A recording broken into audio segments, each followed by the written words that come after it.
Does Dallas. Debbie does. One day that will be on here. But Captain Ron here, as I was saying, you're going to show it eventually. Obviously, I'm going to show it. It's called the Physical Media Show.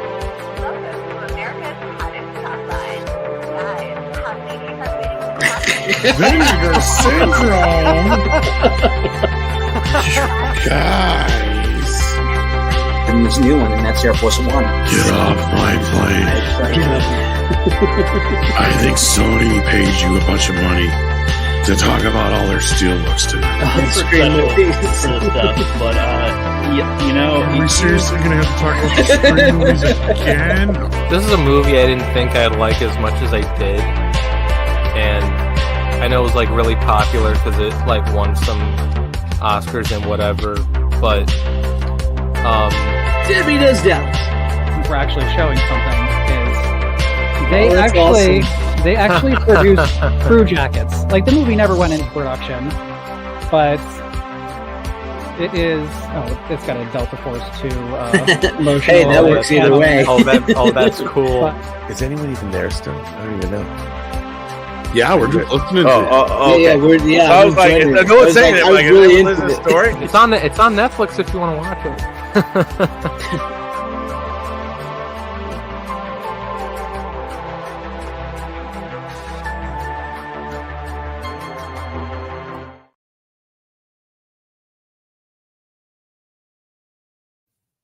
Hello, fellow followers, and welcome back to the Physical Media Show here on FanZcene Vids. And no runner tonight, sadly. He says he's on vacation, but you never know with runner. But with me tonight is Tom Connors. How you doing, Tom? you. Doing the best I can. All right, sounds good. And also joining us tonight is Deleted Scene, Steven. Steven, how you doing this evening, night, whatever time it is? Partly cloudy. How about yourself? It could be worse. Yes, glad to have you joining us again this evening with us, and say hail to the chat here. Let's see who we got out here tonight. We have Random Brad Creator. Welcome, Random Brad. Always glad to have you here as well too. Tim Hayes, how are you? And I members chat as well. Earlier it said Greg, a member for 11 months. So thank you for that, Tim Hayes. I truly appreciate all your support that you give me. Glad to have you here. And then Style Section with us tonight. How are you doing this evening? And then we have Heather Preston. I'm starting to already mess up my words. Welcome, Heather. Hi, how are you this evening as well? Greg's drunk. I drank a big old Colt 45 before. No. What's up, Delete Saints is with us. Talk about being drunk. Now I'm messed up as high as ever. Brian Barth, there you are. Hell, Brian Barth. Glad to have you here too with us this evening. Let's see. Look who's in the chat with us. Runner. Hello. He's on vacay. He's on vacay. Yeah. Who actually knows what he's doing? Holiday Road. He's camping outside of his Best Buy. Yeah. Y'all got any more of them steelbooks up in there? Huh? And I'm the one on painkillers here. That's the funny bit. That's funny. Yeah, that's true. And then we have Bruce Todd with us. He says, good morning. Good morning to you down there. It's evening, night, whatever here. But to you, good morning. Glad to have you as well. Bruce Todd with joining us tonight. Let's see who we got here. Inverse Opinion. Hello. Good to have you here. Tyrell72. Good to see you. Evening to you, my good sir. RJ Godzilla 81. And here we go. Yes, I hope we can deliver for you. Dan Blackroyd. Yes, you know, Runner. It's on Netflix. You can watch it. And we have Ace Hanlon. Hail to you, Ace Hanlon. Glad to have you with us. And Berserker 99. Hail Physical Media always. And then we have Ayav Nodik. When will Tom Cottage put on his solo album? When's the solo album dropping, Tom? I don't know. I've been working on it for years now. He'll get to it. Tom gets to it when he needs to. I'm get to getting it. due, like, and this is no joke. Like, I have recorded albums in the past, and I seem to have this thing where, like, every 4 or 5 years, like Michael Jackson, I get around to putting one together eventually. But yeah, so I'm due here soon. We'll get it. We'll get the sweet Tom Connors vocals out there for everybody to hear. And then Corley and Rogue, Greg, glad to have you with me. Man, I'm like, my words are already messing up tonight. Corley and Rogue, glad to have you. And then Cool Gamer, good to see you here as well, too. Welcome to everybody in the chat, everybody watching at home. I hope you're ready for some physical media tonight. We got a really big show for you tonight, a really big show. Why do you want to put a big shoe? Wonder how many people actually got that Big reference. Big shoe. Big show for you here at the Ed Sullivan Theater. I gotta know how many people actually got that reference. Not much in the way of releases. This, we did get some Criterion. We got Videodrome on 4K, which has been released already in the UK. So you could have imported that already. What was it? The Others, and what was the other two from Criterion? I don't remember them all. Stuff. I don't remember. They weren't other really big Videodrome. Don't Look Now. Yeah. Others. Nanny. Freaks. The Mystic. Freaks. That's the one I was thinking. Freaks. Yeah. Look forward to Freaks. That was about it, other than the big Alf box that we talked about earlier on 4K for you. Yeah. I'm interested to see if you guys actually give that to Mexican Iron Man. I would love to see that happen. I think we will. We'll crowdfund it and we'll get her done. Get her done. That'd be awesome. And we got to get her done. God bless the pygmies down in New Guinea. We got a $4.99 super chat from Doug 1985. VA loves horror. He says, "Welp, Lorena Creole said Barbie was a hot feminist mess. 6 out of 10." Ooh, that's wow. Still gave it a 6 out of 10 though. That's not. Gave it a 6 out of 10 though. That's a passable score. I've heard it's. Not like you said, like, I know you're like, I'm with you. I'm waiting to hear how the women react because it's not made for me and I have no interest in seeing the movie. But I've heard that it's really feminist, but it's also got some really funny moments. So maybe that's why she's passing it for a 6 out of 10. Yeah. So, well, I'll be seeing it tomorrow, so we'll see. Yeah. But thank you for the $4.99 super chat, Doug. And let's see if my clips are working tonight. Last time they wouldn't work. I'll give you some Hard to Die.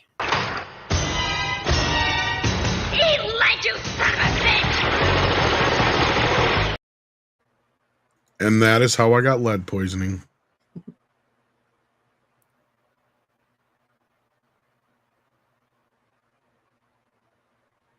I don't think Greg realizes that he's muted. Yeah, I didn't realize I was muted. I was sitting there laughing my ass off and I didn't realize I was muted. Oh, it's just going to be a great night tonight. Fun. Yeah, let's get going. Yeah, okay. But that's about it. Other than we got some cover reveals. You guys can check them out. There was nothing really big important. Elf was the big one, though, yeah. Yeah. Babylon 5, for those who are fans. The Babylon 5 on the full series on Blu-ray. Yeah. So, other than that, that's about it, guys. So let's start with who wants to go first? Steven, you want to go first since you're the guest? Oh, sure. So all right. It is the 35th anniversary of both Die Hard and Midnight Run. So I'm going to talk about Extreme Prejudice instead.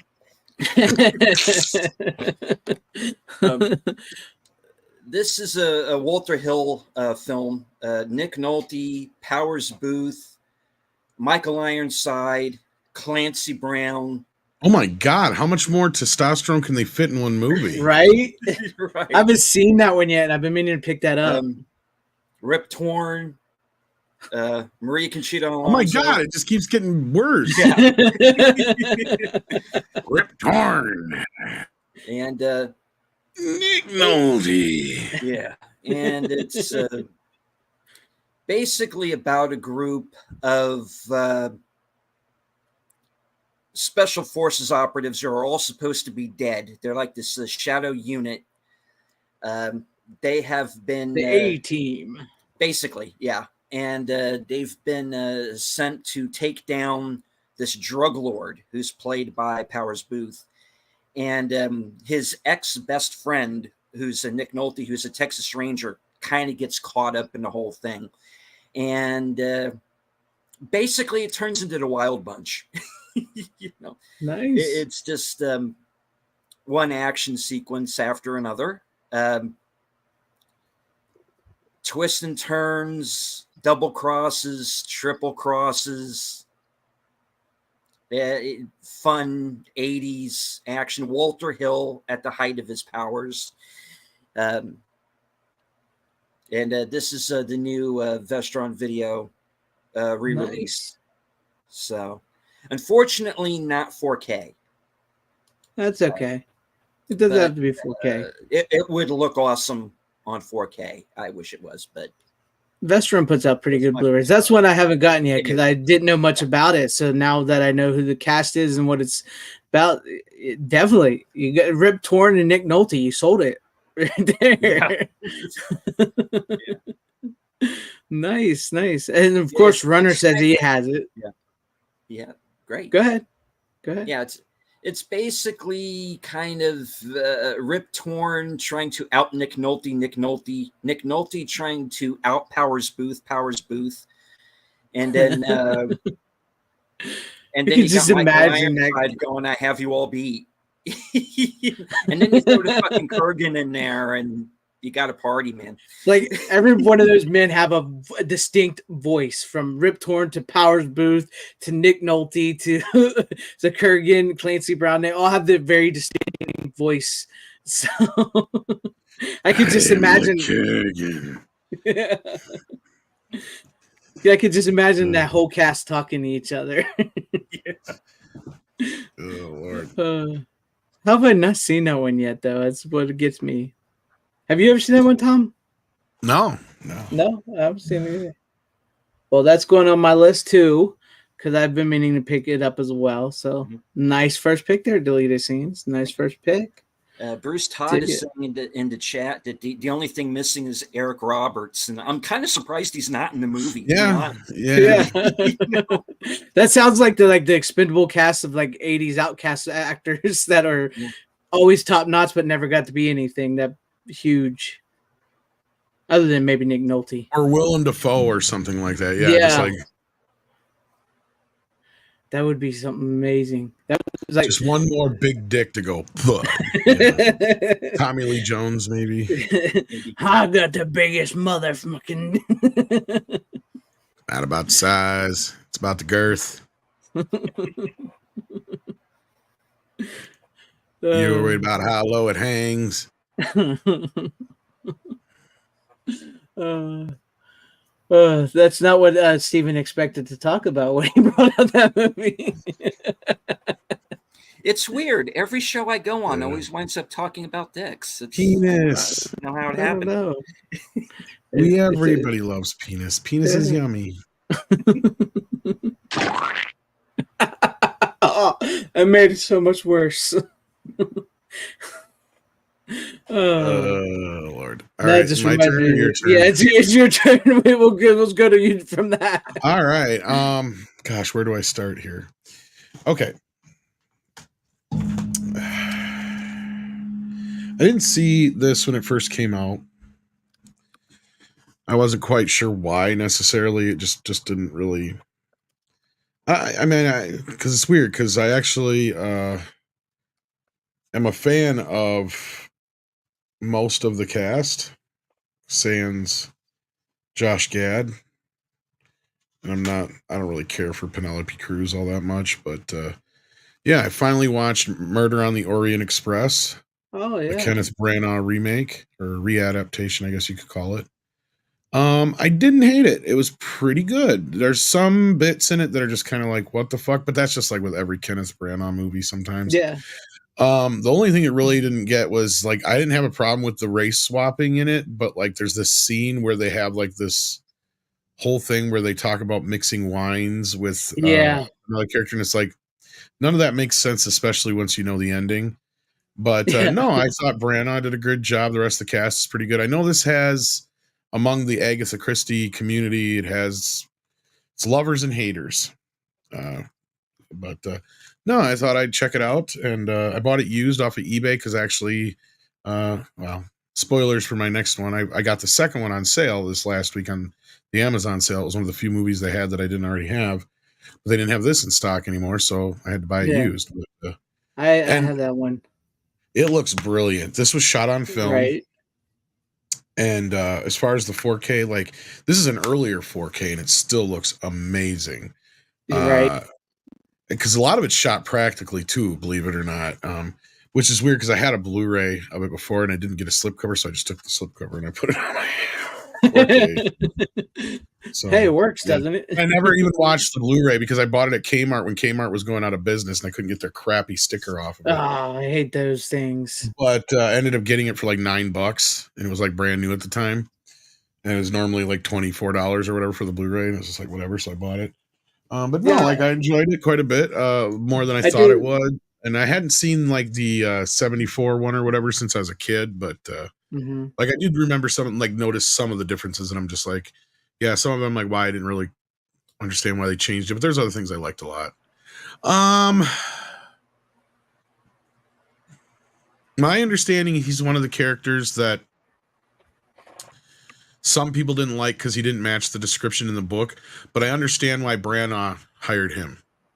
Because of the type of character it is, without getting into spoilers of the movie, you want him to both be charming, but also somebody you could believe who could be a bad guy. Right. And do that bad thing. And we've seen Johnny play so many different roles, and especially the way they have him presented in this film. He is one of the highlights, I will say. The lowlights are Ray. Like, she can't fucking act. I'm sorry. No, she can't. She's the one that does the little whine thing, and it's like, what? Yeah. Josh Gad, I can't stand Josh Gad. I wish they quit putting Josh Gad in shit. He's like the new what's his face? Zach Galifianakis. No. I don't mind him so much. Okay. Oh shit! Who's the little dude who had his wife died? He's in the new Ghostbusters. Patton Oswalt. Yeah, he's like the new Patton Oswalt, and I can't stand either one of them. So like, yeah, it's just those are the ones that I didn't care for. But like, no, the rest of it was pretty good. So yeah, I was glad I finally got around to seeing it. And Defoe was stupid. Why he was German, I do not know. Yeah, like that whole fucking thing was dumb. Yes, Depp would have been just as interesting in the role, but this is one of those times where, and like I said, I get it. Some fans are not happy with Branagh's interpretation, but I think it's like one half of two others, considering like if Christie was still alive, she would have appreciated certain things Branagh did, but wouldn't have liked other things, much like the Ustinov and other versions before. She was never happy with like the mustache and certain other things in the past that I think she really would have been like, well, yeah, Branagh nailed that, and stuff like that. But I loved his little mustache thing he had on when he was sleeping to keep it shit. That was funny. But yeah, I've seen that one. I do actually have the first one. I have not seen the second one, but I did enjoy that one. I don't think I've ever seen the original 74 version of it, but I saw that and I didn't think I would like it, but it was just like, I had it and I was watching. And I was like, this ain't too bad. I think there's like two other versions besides this. There's like a BBC TV version or whatever they did with this one actor who played him the most, that they had a series of, that they did their own version of it.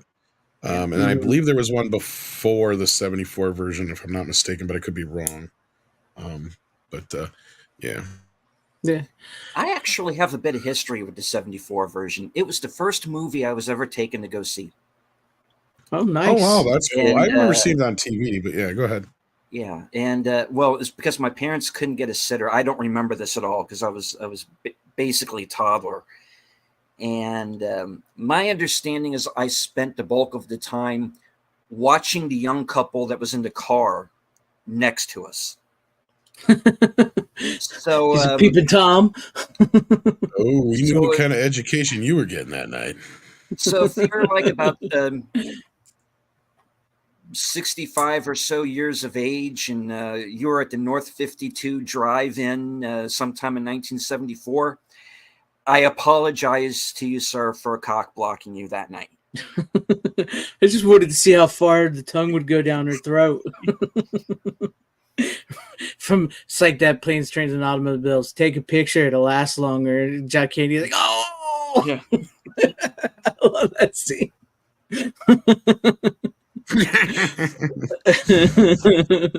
But yeah, I did enjoy that movie. I gotta say, it was one of the times where I was actually kind of surprised that a newer movie like that, readaptation, everything was actually pretty darn good. It was, I mean, yes, like you said, there's a few flaws here and there.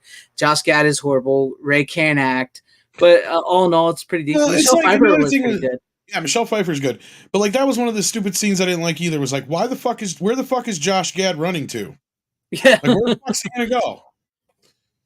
Exactly. Like it makes absolutely no fucking sense for him to do it that way. He should have just burned it where he was at before he left.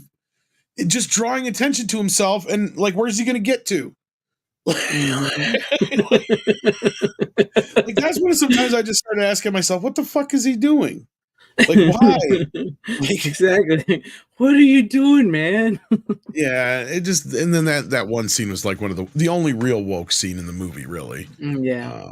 But yeah. Anyway, yeah. What do you got for us, Greg? All right, I'll go start off my first one here tonight. Let's see, this one is moving story, a second story, as it were, and that would be House 2. The second story from Arrow. I always found this one to be pretty fun. I thought it was pretty fun. I love the old like Western ghost guy and caterpillar dog thing. It's fun. It's a fun movie. If you've never seen it, I do like it. I know some people debate whether House and House 2 which one are the better one, but I enjoy both of them. I think the first two are the best, and with House 2. It's got what is that guy's name? I can never remember. Ari Gross, and he basically gets his house from his I believe his grandpa. I'm already forgetting, and I've watched it. And so he moves in with his girlfriend, and they actually dig up his great grandpa. And he's an old cowboy, and it's just like crazy shit happens. Like the ghosts start haunting it, and we lost Tom. I'm sorry, Tom. I'm not that great. I'm sorry. The other button, Tom. The one next to that one. Okay. There we are. We got Tom back. And it's the wrong button. Yep. Yeah.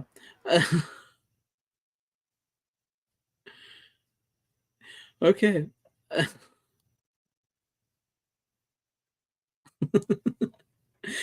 All right. Can you guys hear me okay? Is something wrong here? Am I messed up now? We can hear you. Okay. Okay. For a minute there, like it went real quiet on my end, and I was like, what happened? Did I do something?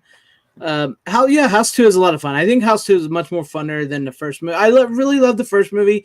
I think the first one had a little bit more legitimate, more scares in it. I mean, of course, they're horror comedies to begin with, but I think the second one does get a little more campy, a little more comedy in the second one, and I enjoy it. I think it's a fun one. I love the traveling through time type thing that they do through it. It's like this weird thing where they like go through portals through time and stuff, and all that good stuff. It's just a fun movie. It's a fun watch as far as I'm concerned. Yeah, you got 1, 2, and 3 on VHS. That's awesome. Yes, Sean's Tech House. There's actually 4 House movies. There's House 1 and House 2, which are pretty much, even though they're all different, like House 1 and House 2 are very much in the same vein. And then with House 3, a lot of people don't even know there's a House 3. It's called, I can't remember what it's called. It's called something else. And then like sort of the House 3. Horror show. The horror show. It was sort of tacked on to the House franchise. And then the House 4, it tries to bring back what's his name from The Greatest American Heroes in the first one. William Catt. William Catt, yes. Thank you, Tom. I have the Arrow import box set with all 4 of them. Did you get the 4K version of them? Not yet, no. Not yet. Okay. I've been trying to, but I haven't been able to. It's only the first movie I think that's in 4K. Yeah, If I'm not mistaken. Yes, Kane Hodder is in part 2. He does do a big stunt in that. Like, I believe he falls off the railing up at the top when they chase him through the house. But yeah, it's a good one. And if you've managed to get your hands on the box set that Tom has, even though it's supposed to not be region free, all the Blu-rays are region free, right? Isn't that the one? Yeah. So if you get that one, all the Blu-rays are region free. The 1 and 2 are the best. 3, I believe, gets a lot darker. It's a little more serious. And is my sound messing up, guys? No, you're fine. Okay. Well. Okay. You were a little bit ago, but not now. I mean, if the chat's saying anything, probably because chat takes a few seconds to catch up. But yeah. Yeah, it was kind of glitching here on my end here a minute ago, so apologize for that. But yeah, House 2, check it out. It's a fun movie. It's got this great scary cowboy in it, and it's great. What's his name? The actor playing the other cowboy. He's an old Royal Dano, I believe his name is. Yep. He's an old cowboy actor, and he plays the ghost, like well, they're not like ghosts, but whatever they are, like zombie type ghost things. He plays him great, and there's this great evil version cowboy coming after him over gold. It's got Lar Park Lincoln in it, who a lot of people may know from Friday the 13th Part 7. She plays Ari Gross's girlfriend in the movie. She's not in it too long, but she's in it for. And what's his name's wife? John Ritter's wife, Amy Yazbek, and Bill Maher's in it too, I think. Yeah, Bill Maher makes an appearance in Amy Yazbek. And Amy Yazbek does a nice little dance in her underwear with a small top on with her nipples poking out. Because I know I got a thing in the thing that said, I came here for boobs and I got penis talk, so I'll give you some boob talk. So Amy Yazbek does a nice little dance in her underwear with her nipples poking through her shirt for anybody who wants some boob content. House 2 is one of those rare occasions where the sequel is actually better than the original too, even though they're unrelated in any real way. But that was kind of where that was Cunningham's plan, was they would be kind of like anthology movies, each revolving around like a haunted house. Yeah. And I do enjoy House 2. I think it's great. It's a funnier movie. It's got a better premise, and I do really enjoy Part 1 too. I really, really do. I think William Catt is great in Part 1, and I love what's his name from Night Court as the Big Ben. I think he's great. But yeah, if you've never seen House 2, I do recommend it. So check it out. What's this say? I see Bronson in there in the house tonight. Welcome, Bronson. Do you guys ever watch The Price is Right? If so, what's your favorite game show? I don't really watch game shows. I'm not a huge fan of them. But like when I was a kid, I used to probably Family Feud was my favorite as a kid. Yeah, Family Feud. I probably watched Family Feud and Price is Right the most, but Family Feud was always loved Richard. He cracked me up, man. He just walk up and kiss them and fill up under their shirts and everything. It's like, that's my sister or my wife, and everybody's just like, I don't give a shit. He just goes for it. It was great. But anyways, that's my first pick of the night, House 2. Hope you guys like it. Steven, what do you got for us for your next pick? All right. My next pick is Western, albeit kind of an unconventional one, but I like it quite a lot. It's News of the World. I've never seen that one. It stars Tom Hanks. I saw that. It's pretty good. Yeah. It is pretty good. He stars as he was a Union officer, I believe. Or was he a Confederate? He was in the Civil War. He was an officer. While he was away at war, his wife has passed away. So he's kind of taken on this kind of drifter existence, nomadic life, going from town to town, reading the news to people. And along the way, he because most people couldn't read back then, especially in rural areas. Yeah, it was pretty much the closest thing to like a nightly news report, really. And along the way, he meets a young German girl who's Finds. I would say not you. You made it sound like they're going to date. what And this is Tom Hanks. We need to be careful. Yeah, watch what you're saying. He literally finds her, not he finds her. Yeah. I misspoke, I guess. I was just saying, it didn't say anything wrong, but it's kind of insinuative, I guess is the word I'm looking for, maybe. Not my intent. He finds this young girl who was kidnapped by Indians from her home and tries to... It's kind of a weird update of the Searchers in a way. It is, yeah. And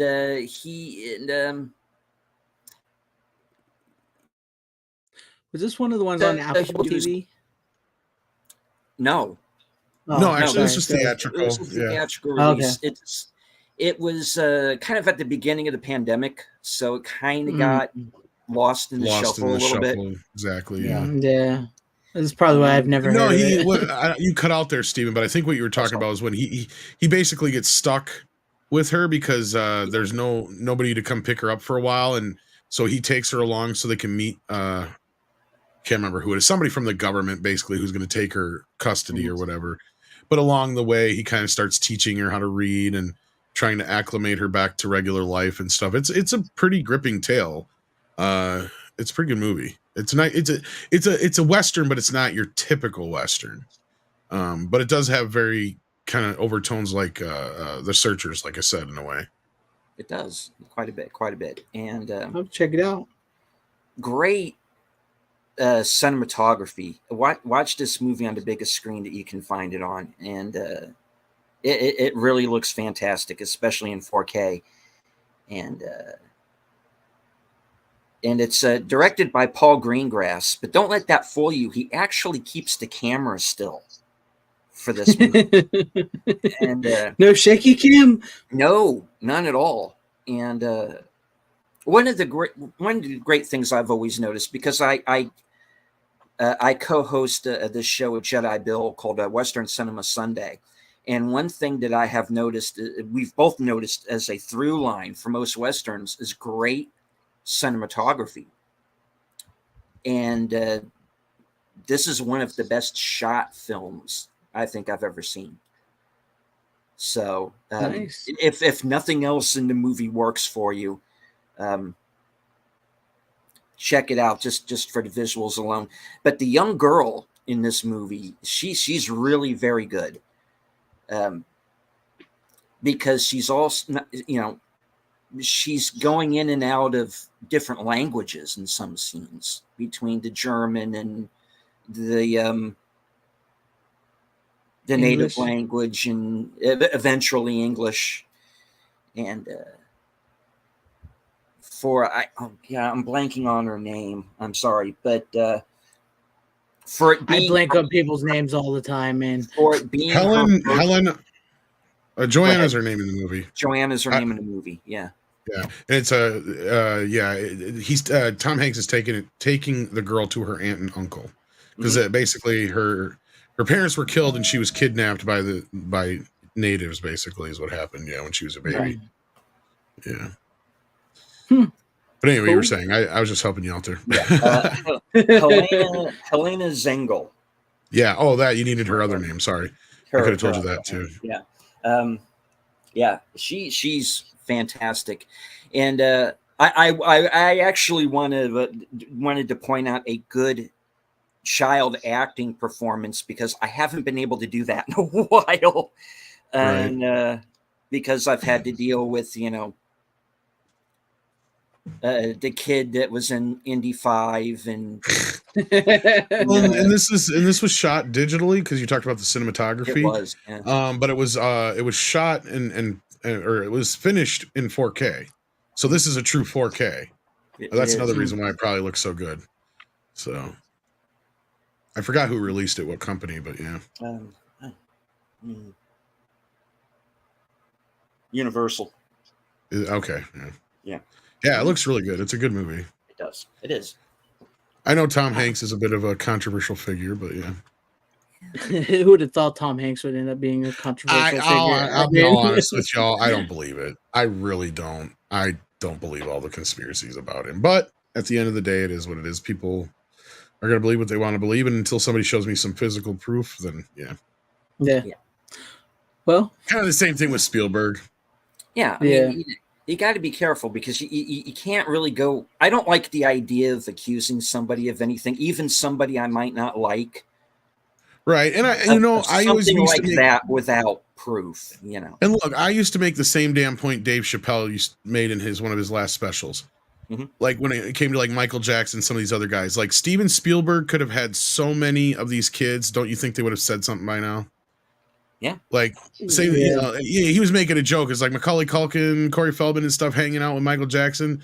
I mean, that's like one of us guys hanging around like supermodels. If that was the case. Right. Like there's a reality to it also. Like, no. Like, I don't buy it. Could be true, but unless somebody comes to me with some actual proof, I don't know. Huh. Well, I will have to check into this movie because I do not remember ever actually hearing about this movie. So I'll look it up. I like a good Western every once in a while, or at least something new in the Western genre. You might like it.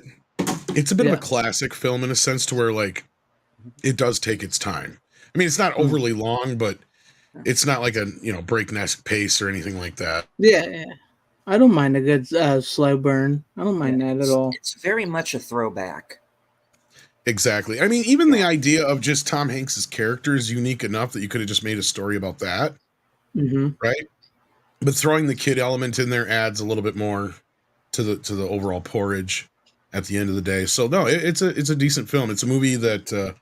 Like you said, Steven, doesn't get a lot of notice because it came out right around the pandemic time. So, yeah. Mm-hmm. And the characters that they run into along the way, because there are the kind of the worst people who are in the movie are these guys who are what would be considered today to be human traffickers. So there's that plot line. You have the plot line of the guy who has taken over the town. They walk into this town that's been industrialized, and there's this guy who kind of lords over the people in that town, and it kind of turns in that section of the movie. In my opinion, it kind of goes into Cormac McCarthy territory a little bit. I thought that was we walked into Blood Meridian. What the hell happened? But it's a very interesting character-driven movie. And it's a throwback to the older Westerns, like The Searchers, like Tom said. Nice. I like The Searchers. I'll check it out. I'll give it a look. See. All right. Good second pick there, Steven. Coming out the gate. Tom, you ready for your next one? Yeah, as if you didn't already know what it was going to be. Murder on the Death on the Nile. Yeah. Death on the Nile. Now, this one I didn't like nearly as much as the first movie, but it does look beautiful. It was shot on film like the other movie as well. Cast, not quite as good. I don't like what they do with some of the characters here, but Russell Brand is decent in it, and Annette Bening's okay in it. Other than that, like, at least in this movie, unlike the new Snow White, you can believe that Armie Hammer would leave this chick right here for Gal Gadot. So, like, I mean, you can, that's, at least believable. But the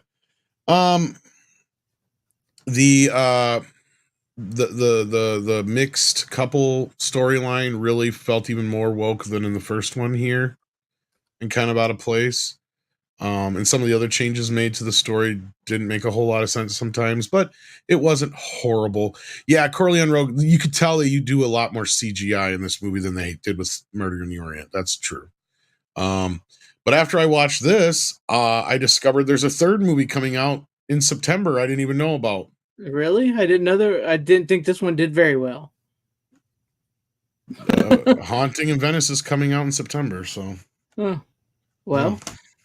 Yeah, I haven't seen that one, so it sounds like it was not quite as good as the other one. It's all right. It's a bit more heavy-handed, like I said, than the first one. Right. It's not as much fun as the first one, because like the first one is presented in a very manic way to where you get the comedy out of it. Like that's what pulls you in the first movie is those first 5-10 minutes are really key because you get pulled in by Branagh's character. In this one, it's very slow. And his character is dealing with some more heavier shit. Like it even starts with a flashback, if I remember right, with his character, and it's really kind of a little bit of a downer in the beginning. But like, yeah, by the end, it's okay, but it's just not as good as the first one. Like if I'd give the first one like maybe an 8 out of 10, this one would get like a 6 out of 10 probably. Yeah. But I am looking forward to the third one though. I have to check out that one and then see the third one because I didn't know the third one was coming. The trailer is kind of clever. You should check it out because it presents the movie like it's one of those haunting kind of movies, like all like a horror movie. And then just at the very last bit of the trailer is when you finally see Kenneth Branagh. And you realize what it is. Yeah. Some clever marketing going on at that one. Yeah. Nice. I like a good clever marketing campaign. It gets me. I don't know. Armie Hammer could or could not. It just depends on give him a couple of years.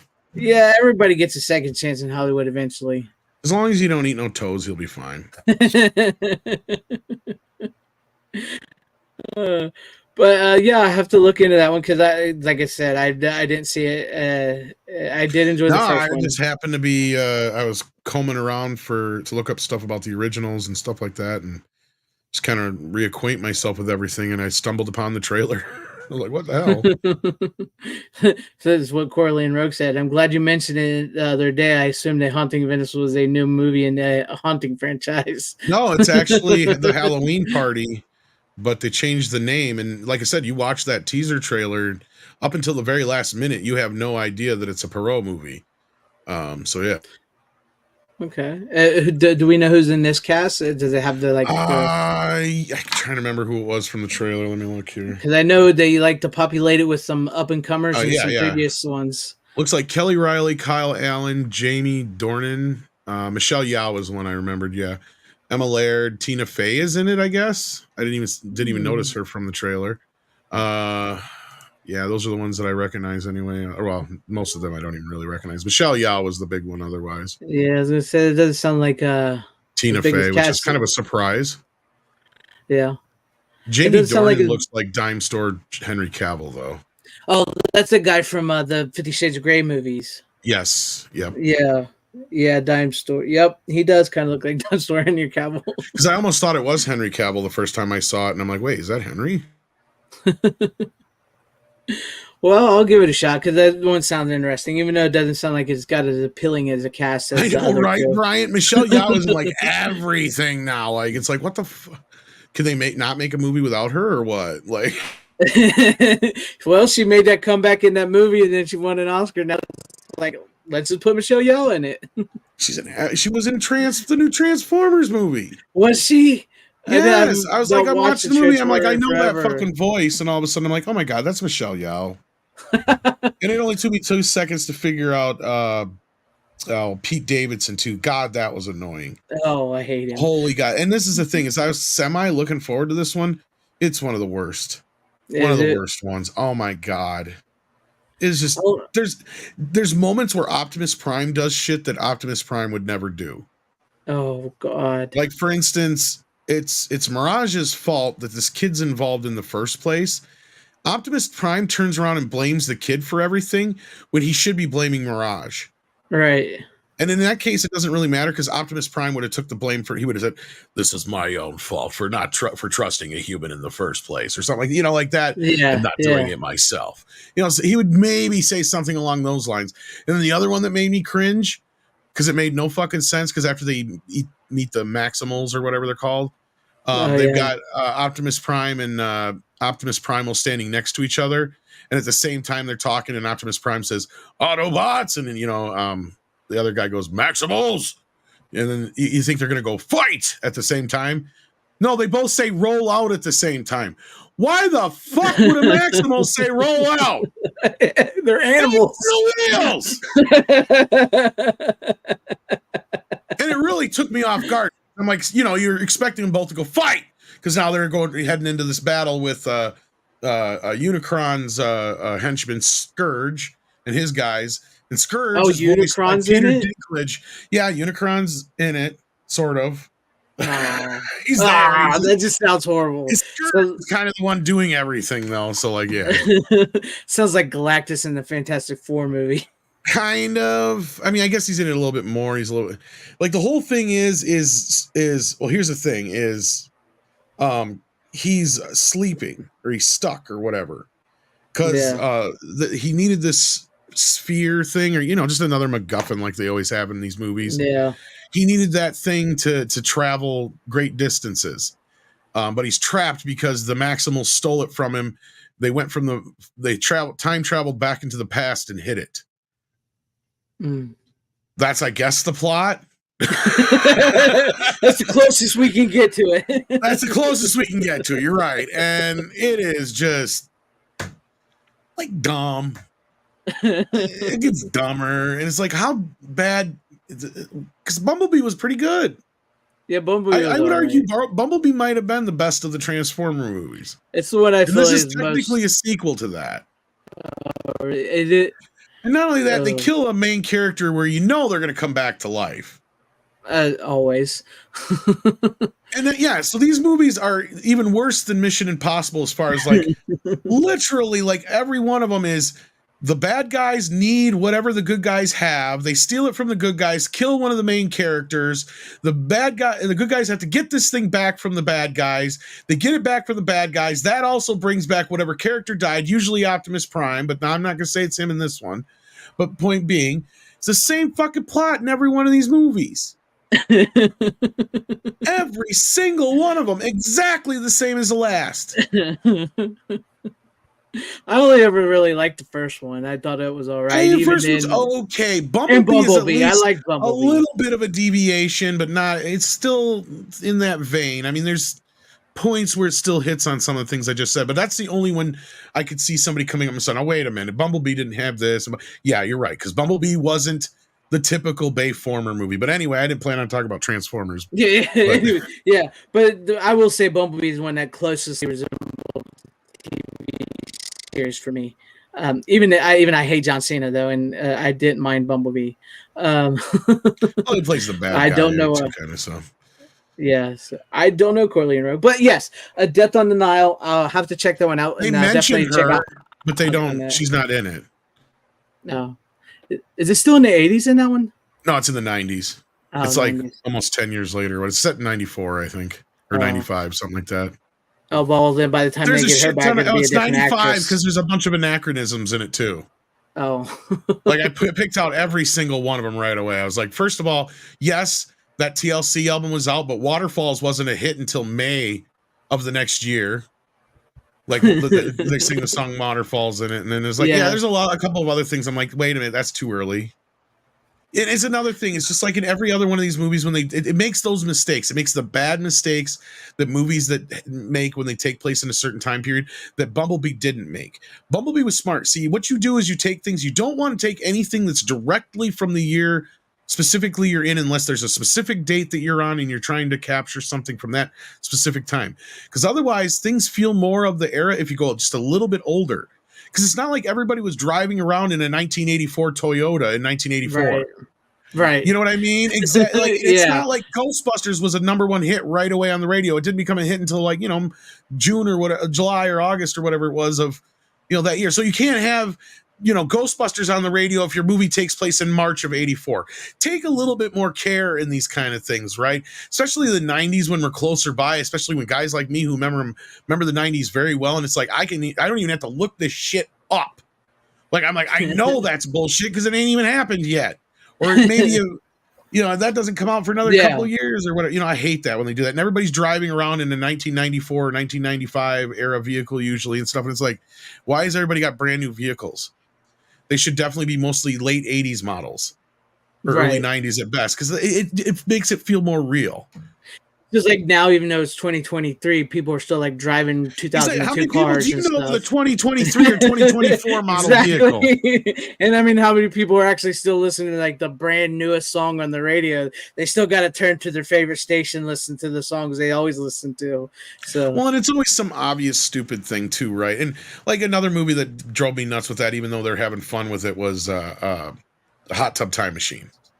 Oh yeah, because there's tons of shit in Hot Tub Time Machine that's like Elf didn't even premiere until late that year because it was a mid-season pickup if I remember right, and then because Elf is all over that thing, and then like Poison, like yeah they were around but they weren't big yet, and there were some other things that were like really off the mark that you're like okay you're really pushing it for 86 or 85 or whatever year it was supposed to take place, or 86, it had to be 86 because Elf didn't really have a show until 87. 86, the end of 86 is when he premiered. Yeah. But he didn't really get big until then. Yeah. Yeah. That's how they do it in those 80 movies because they want to show you all the 80s references, but they forget what year they're in and when it became popular and stuff. Well, they just don't stop to think about not everybody's going to be wearing fucking day glow. Yeah. Like it gets really ridiculous, and sometimes it's like no, not everybody had the same hairstyles, and you know old people still wore shit from the 60s or be earlier than that, you know, and dressed in different attire. You got to keep those things in mind and in consideration, right? Like not everybody dressed like in bell bottoms in 1977 either, you know what I mean? Like they do that kind of stupid shit in movies, and it's like yeah everybody looks like they're in 1977 but not everybody looked like that. You got to kind of go back a little bit more. It. 3 years. Right. Keep it like a 3-year kind of thing is safe, but yeah. Yeah. Anyway, I've gone off the rails. You get what I'm saying. Okay, yeah. I agree because one of the things that I loved about the first season of Stranger Things was how much it got correct. And because I was the same age that year as the younger kids are in that show. Is it? I have never seen a show so time accurate with everything. And the only thing that was anachronistic, of course, was the Moby song that they threw in the episode where they think Will's dead. But I didn't mind that because I got that was. But is it playing as part of the ethereal music, or is it meant to be in the scene? Are you talking? Did you say Moby song? There's When It's Cold I Like to Die is played during one episode. It's not like a character's playing it, right? No, it's just part of the ethereal music or whatever you want to call it. Yeah, okay. Well, then that I don't care about. Yeah, that's why I let it go. I was perfectly fine with that, but it got so much right. It was like, oh my God, they're in my head. You know? Yeah. Yeah. Who told you about that? You weren't there. Yeah. You know, but it was so yeah. It drove me nuts about that 70s show sometimes too. Because they would really get kind of I mean, they were pretty good about it most of the time on that 70s show, but there was just sometimes it was like, no, that wasn't until a little bit later, 70s or whatever, you know, and but they crammed themselves into like those few years there because the show started, I believe, in 77. Because if I remember right, don't they go to see Star Wars in the first season, or is it the second season? Yeah, Eric sees it, and he like that's what. After he sees it, they all start picking on him for like every season afterwards because he's so into the Star Wars. It goes for like 7 fucking seasons, but it's supposed to just be that 3-year span of 77 to 79 or whatever. Yeah. Yeah, and you can see it like once it gets to like season 4 or 5, it stops going from 78 and it stays 79, 79, 79, or 78, 78. See, I didn't watch the later seasons. Well, at least they caught on to that and they stayed pretty consistent. But there was sometimes I caught them with a few things that were kind of about that. I didn't stay with it either, but I noticed that like once it was saying like it was 77 and then it stayed like 78 for like 3 years. So it's like that makes sense. Okay, yeah. So but anyway, what do you got for us, Greg? Okay. I'll show you this one now, which I brought up earlier on 4K for you. I apologize, no worries, no worries. I have the Invisible Maniac here from Vinegar Syndrome, and this is the 4K that I've been meaning to pick up for quite some time. Yeah, that's after she was smashed to death. Aw. I'd still smash it. Yeah. Well, she was a porn star. And here's the inside. I should listen to the original artwork here. This was one of those late night. So is this an actual R-rated, unrated, or is it like an actual triple X movie? This is an R-rated movie. This is an R-rated movie. So it's not a triple X movie. Okay. It's directed by Adam Rifkin. Who's going okay. Yeah. Who's going under the name Riff Coogan. It says it's directed by Riff Coogan, but it's Adam Rifkin who's directing it and wrote it. I watched some special features with it. He wrote this movie and pulled this movie together in like 11 days because he was going to make his dream project that he'd been wanting to do forever. It was called The Dark Backwood, and he said he sat down with John Landis one time, and John Landis told him that directors don't really get to practice their craft a whole lot at all. They're kind of just given a job, and they're kind of, here's your job, do it, direct. So he said he had some time in between his his movie The Dark Backwood, and he wanted to get some practice in, and he remembered that conversation of John Landis. So he wrote The Invisible Maniac in 11 days, got a producing team together, got everybody together, casted it, and they shot it at this closed down school, and thus it was made, and it became a huge staple on late night Cinemax and USA and stuff like that. And it was actually really well done, really kind of big hit that way. And so the plot of the movie is there's this guy, he's a professor. He claims he has invented invisibility. Everybody always laughs at him. So he kills all these scientists. They lock him up. He escapes and he goes and teaches a summer school class. And there, while he's teaching the summer school class after he escaped, he invents invisibility, and once he injects invisibility into him, he becomes this like horny invisible maniac, and he starts spying on the girls in the shower and going to their houses and playing with their boobies and stuff while they're sleeping. And then they start laughing on him, picking on him, and so he systematically starts killing all the kids in the class, and thus we have the invisible maniac. It's cheesy, it's bad, it's over the top, it's campy, it is crazy. And yes, this is funny too, because I was watching the special features and this surprised me as well. Dan Povenmire here, the guy, he does kid stuff, he does cartoon, he co-created Phineas and Ferb, and he was part of this movie. He does the rock song, punk song, The Invisible Maniac for it and stuff, which was when I was watching the special features and it was interviewing this guy, I was like, why? Oh my God, this is the guy from Phineas and Ferb, because I know that because my nephew watched Phineas and Ferb. And it was kind of weird.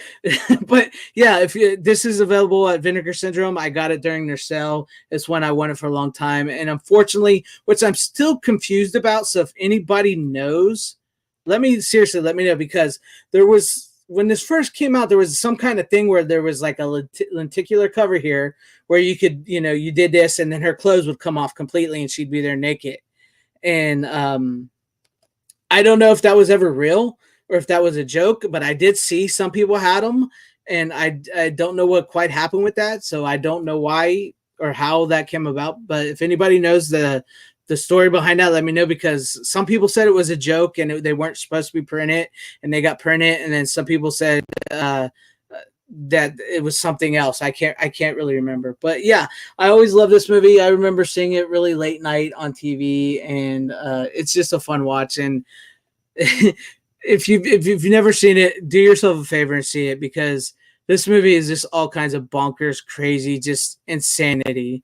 It just really is. And the guy playing the Invisible Maniac, he's absolutely nuts. He just goes crazy. He's perfect. He almost could be the Joker. Seriously, the way he plays this guy. But yeah, if you like those Vinegar Syndrome titles and those like cheesy stuff like that, it can't be. I highly recommend this 90s late night classic. It's worth it, and don't expect Oscar award winning movies, because I'm honestly surprised I never saw it on Skinamax, but seriously? Maybe I did, but I forgot it. But yeah, I have not got it yet from Vinegar. I've been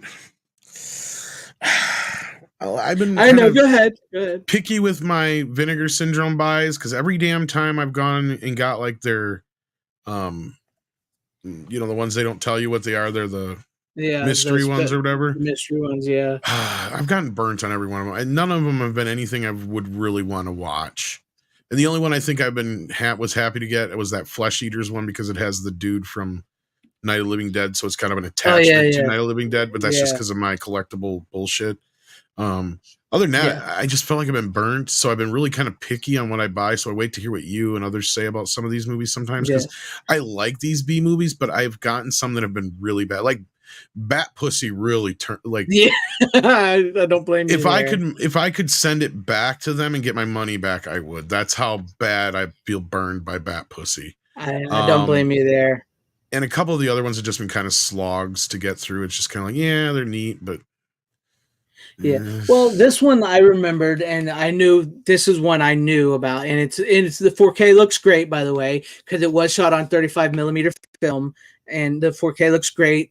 Got good grain structure, good audio. It plays great. It looks good. I mean, it was shot in the summertime, bright, so it plays nice. And this is something I remember as a kid seeing, and it just always stuck with me because I always thought it was just so stupid, yet.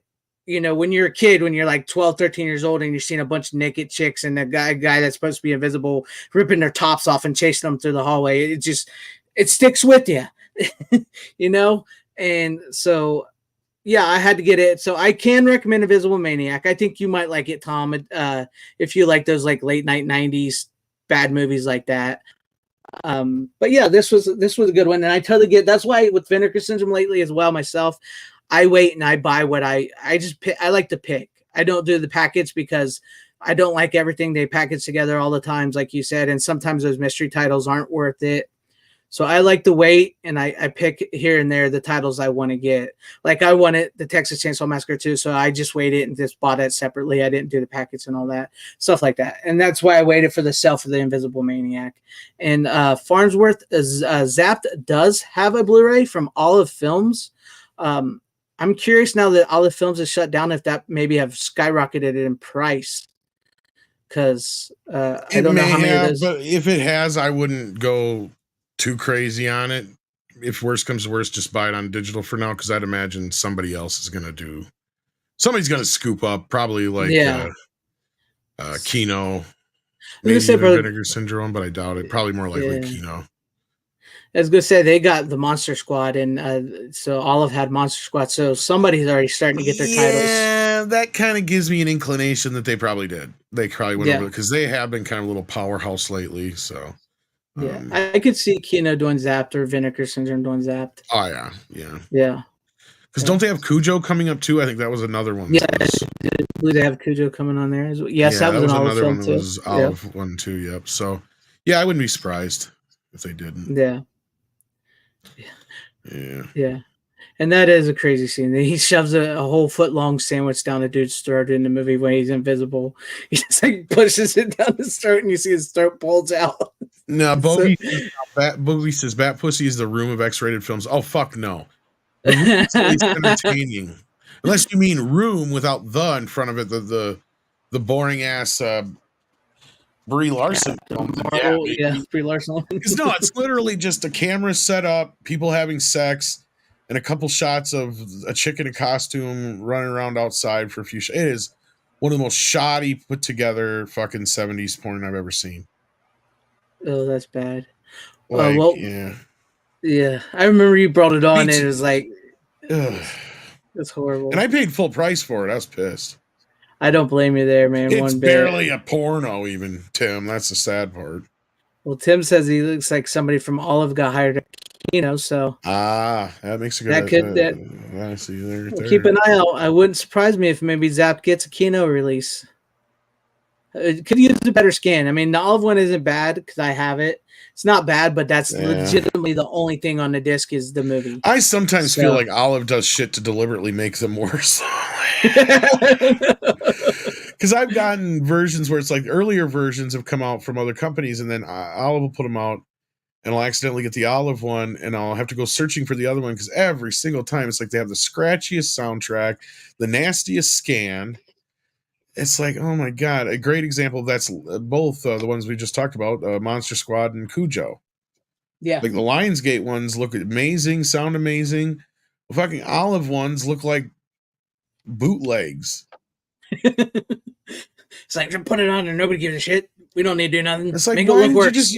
How did you not get the same fucking files? Like, what the fuck?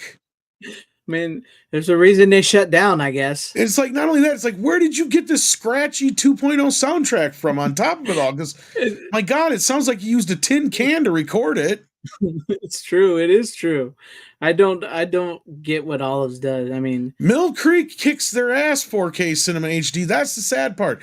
If Mill Creek is bad, Olive Films deserve to go out of business. I'm sorry. They were hands down one of the worst. But Mill Creek does suck, yeah. Yeah. I will give Mill Creek some credit, though. They've been pretty good about releasing affordable box sets of the shows, getting them on Blu-ray as well. I was going to say that, yeah. They're at the mercy of whatever they get. I wish they'd try a little bit harder. But, I mean, if somebody like one of us were to get a job over there, maybe, just maybe, we could kind of tell them this and that and the other and talk them into doing some things that might help them gain ground as a little bit more established boutique company, I guess. Because as of right now, they're literally like the Good Times. Yeah. And only VHS fanatics will know what I'm talking about there. But yeah, they know they're cheap. And they totally embrace that. And that's fine, Bogey. And I've read an interview with like the guy who owns it and stuff. And that's part of their whole thing. Right? Like they embraced that avenue, that they liked selling cheap ass Blu-ray sets. And they have like stipulations where they try not to ever get a box set over a certain amount and stuff like that. Whatever they can do to minimize the price, they'll do that, which part of me understands that, but it's at the cost of quality sometimes. And look, I wouldn't even be adverse to them releasing like deluxe editions alongside their cheaper editions. You know what I mean? Right. With maximum bit rates and other things like that, to where, and all the special features and stuff that they're missing and whatnot. I wouldn't mind if they would re-release some of their Blu-rays that they had in the past that are out of print now, that are going for outrageous amounts of money. Too. Luckily, sometimes they get picked up, but even though some of those have gone out of print already, because Kino got a bunch of the titles that Mill Creek had from Disney, but they went through them pretty quick, and there was even some of those they didn't, like the Ernest ones and some other ones they didn't get. But I was really disappointed, because some of those are hard to come by now. Good luck trying to find Ernest Scared Stupid and not pay out your ass. I know, that's ridiculous. I would love that. I mean, I was hoping, even though as much as I cannot stand Disney, I was kind of hoping maybe they would let Mill Creek re-release the Ernest movies again, since they did that deal with them. Right. So I would love that. I would love if Kino got their hands on them and also released Ernest Saves Christmas, because that one's never been released on Blu-ray. The DVD is just a lousy Laserdisc rip. It's crazy. But yeah, Mill Creek, if you're listening, because I still think they maybe might be. I still think we have something to do with your website. Honestly, I'm not so sure if they do, because if they were listening, they probably could start sending us movies by now. But let's take a look at millcreek.com. I wish they would listen to us. Come on, Mill Creek. Come on, we'll check out your movies. I'll give them a fair assessment. But yeah, Creek Entertainment, the leader in value. Oh yeah, I just got one of their new movies, the Legend of Bingo, whatever, and which way is up. But yeah, this is they still haven't changed it since the last time, other than just adding their stuff here. It still cracks me up though. It does crack me up that it was like really bad that one day. And then I did just get this one. The Steelbook of Miami Vice. I did just get that. Oh, they did. I can't. Yeah. I don't know if I can get that because I didn't like that movie. I don't know if I'm going to like it or not. I've never seen it, so. I liked it, but I'm back and forth on the ending. Oh, okay. Don't ruin it for me. No. Yeah, this is the one I just got here. Oh boy, that looks digitized as hell for some reason. White Noise and White Noise too. White Noise. That's what they're listening to tonight right now. Retro VHS. Hey. The Fan, that's the Fear, Problem Child, but not Problem Child 2. The Paper. Yeah. Heart and Souls was a good one, though. Yeah. At least we did give them credit for actually having some special features on Heart and Souls. Yeah, and they also did the Street Fighter 2 thing, so.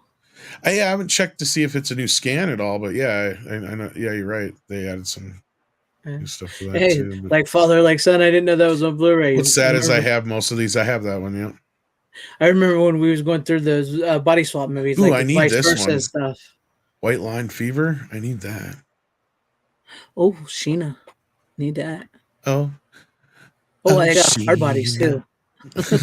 Oh, I didn't know they put out hard bodies. Yeah, I gotta get And neither did I. I'm gonna have to get hard bodies Ooh, now Casual too. Sex is a good one too. I don't have. I got Damn the it, rest Tom. of these though. It cost me money tonight. Pretty sure I got Cole. I got Cole. Got all these. I don't know if I got Double Team or not yet. I probably should. I didn't like Double Team. Crossroads, I don't mind Jury Duty this though. one. I got this one. I don't have Gorillas in the Mist. I don't think. I need to get Side Out. Even I won't. I don't really know if I want Gold Diggers. I need Side Out. I got. I got the rest of these. Holy shit! Oh, I don't have Shadowlands or the Replacement Killers. Don't think I got the Cure either. Billie Jean. And I don't have Fear. Legend of Billie Jean. That one actually I think has like a commentary on it. Huh. If I remember right. Yeah. Fear was all right with Mark Wahlberg. It's not the great. I think we talked about that one didn't before. care for it. Yeah. Yeah, it's not. I mean, it has moments. I just remember it's the roller cheesy as fuck. most. Like, yeah, like if anything, to make fun of it, yeah, like. But anyway, moving on. What do we got? Whose turn is it? I don't even know. It's deleted scenes, but I do like it. It's basic cable bonanza. I know, right? Go on, Steven. Hey, you got to start somewhere. Well, my next pick is Debbie Does Dallas. No. All right. Oh, finally. How dare you release? Has that been released on a decent Blu-ray? I know Vinegar Syndrome has the sequel. I know it's. I don't think they have the first one. I actually looked it up. Amazon's got it for like $32. I don't know how the Blu-ray quality is though. I used to have a DVD box set that I gave away when my kid was born that had Debbie Does Dallas, The Devil and Miss Jones, Candy Stripers, and Deep Throat. And I still I wish I never would have gave it away. But anyway, Steven, what do you got? Yes, Steven, what do you got?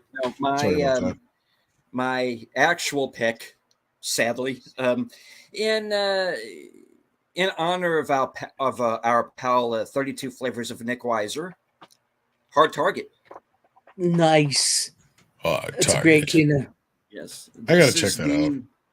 Indeed. This is the uncut international version. And it looks pretty damn good. And I've heard it looks really good 4K. Oh, for sure. And it was actually the first time that I had a chance to see the uncut version. I'd been looking for it for a while, and I had brought it up behind the scenes with Nick before, and he said, "Yeah, hey, that international version is actually out." So I actually have him to thank for. Yeah, and we brought up earlier that Vinegar Syndrome sends out replacements. If you order, I believe through Kino, they do the same thing because I got. Hard Target and didn't even know they had to do a replacement program for it. Just showed up in the mail one day. Cool. So I guess there was something wrong with the disc. So yeah. Well, my disc didn't have any issues. So no, if you didn't get it pre-order from Amazon, if you got it later on, it was probably fine. No, I got it later on, I think. Oh yeah, it's probably fixed then. Yeah. They must have caught it pretty early because, like, I got it like not too long after the movie came in the mail. I'm like, oh, what's this? Hard Target? Okay. And I hadn't even opened my movie yet, so I cracked open the seal at the top and I literally just slid the replacement disc down inside for when I get to it. I'm just like, yeah. Yeah, they will do that. Yeah, Flesh for Frankenstein was a Vinegar Syndrome one though, Tim. Yeah, but yeah. Yeah. Anyway, so yeah, is it good? I've never seen it. Believe You've never it or not, seen Hard Target? It's one of the few ones I don't think I've seen of his, actually. If I have, I've only seen bits and pieces and I don't remember. I love the hell out of it, but it's over the top. It's a play on The Most Dangerous Game. You have these group of men who pay to go on these hunts. And of course, they are hunting humans, in particular, combat veterans. And the daughter of their most recent victim goes looking for them. They've been separated for they've been estranged from each other for a number of years. Reports him missing to the police. Of course, comes to find out he's been killed along the way, she meets Van Damme, who saves her from getting her purse snatched because the cops are all on strike, and so it is basically the Wild West in New Orleans. Everybody's just doing what the hell ever, and so that's when. Oh, that's another reason why I Yeah. never watched. It's a John Woo movie because I'm sure the Dove to John Van Damme ratio was just way out of whack for me. Yeah, there's a lot. Is there a lot of doves in it? Yeah. There's a few places where there are doves, yeah. There's like a literal scene when Jean-Claude Van Damme's come walking down the street and there's doves. Does he kick a dove or punch no, a they dove? they just fly out in front of me. I see he punches a snake in the face. Yeah, and he punches a flesh-colored snake. It's in his hand. Looks like he's holding a giant dick, and he punches it in the face, and it just goes limp. Just look up the GIF. You'll see that people use a GIF all the time. Yeah, it's a flesh-colored snake, and it's just. Wow. I'll be right back. Go ahead, Stephen. Go ahead. Continue your story. No. I mean, it's basically it. You have, Lance Henriksen is the villain. He plays a great villain too. Arnold Vosloo is his sidekick.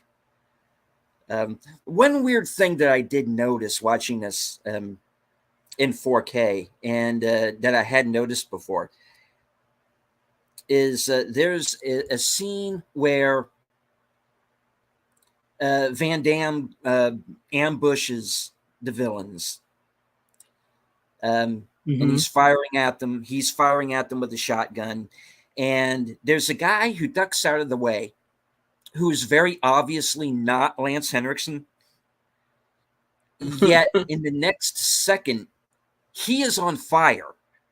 And it is Lance Henriksen on fire. It's a big close-up of him with his overcoat on fire. And I'm like, now, you needed a stuntman for him to duck out of the way of a squib. And then literally 5 seconds later, he's on fire. It's a good old John Woo action flick. Be the that's the part that's a mistake that I caught that I thought was kind of funny. Is okay, you need a stuntman for him to duck, but to do the fire stunt, yeah, just take the veteran character actor who I'm sure cost a fucking fortune and set him on fire. Why not? Why not? It works. Lance Henriksen, probably knowing him, he probably wanted to do it. He's like, light me on fire. You fucking light me on fire. I can do it. Light me on fire. I can take it. And then I love Wilford Brimley's Cajun, really bad Cajun accent. It's so great. He's so good in the movie. Oh, it is a good. It is a good movie. It is a good, like over the top '90s action flick. The most dangerous game is it goes back. It was a short story in the 30s. If not maybe even a little bit earlier. So there's been some film version of it ever since the advent of film almost. And every few years, there's some variation on it. Surviving the Game is one. There was a series on, I think it was Crackle, that had Liam Hemsworth in it. There's a variation on it that has Casper Van Dien in it that I think came out, this year. And of course, there was a sequel with Scott Adkins. I've never seen it. I've heard it's not that good, but I've never seen the sequel yet. No, but I tell you, I am a huge fan when it comes to action movies. I can't get enough of them. And when you get one that's as over the top as this, I can't help to like it. And, the fact that it's, only just over an hour and a half, it doesn't outstay its welcome. Just when you start to think, okay, this is getting really silly now, it's over. Yeah, it's crazy. It's over the top craziness, but it's fun. Yeah. because you start to wonder, okay, where are these guys coming from? Yeah. I think this is more bad guys than we started with. Yeah.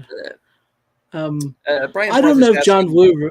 did he revolutionize action movies? I don't know I if he don't. so much did that, but Yeah. he definitely has a style all his own, and he really brought it to this movie. And it is his first.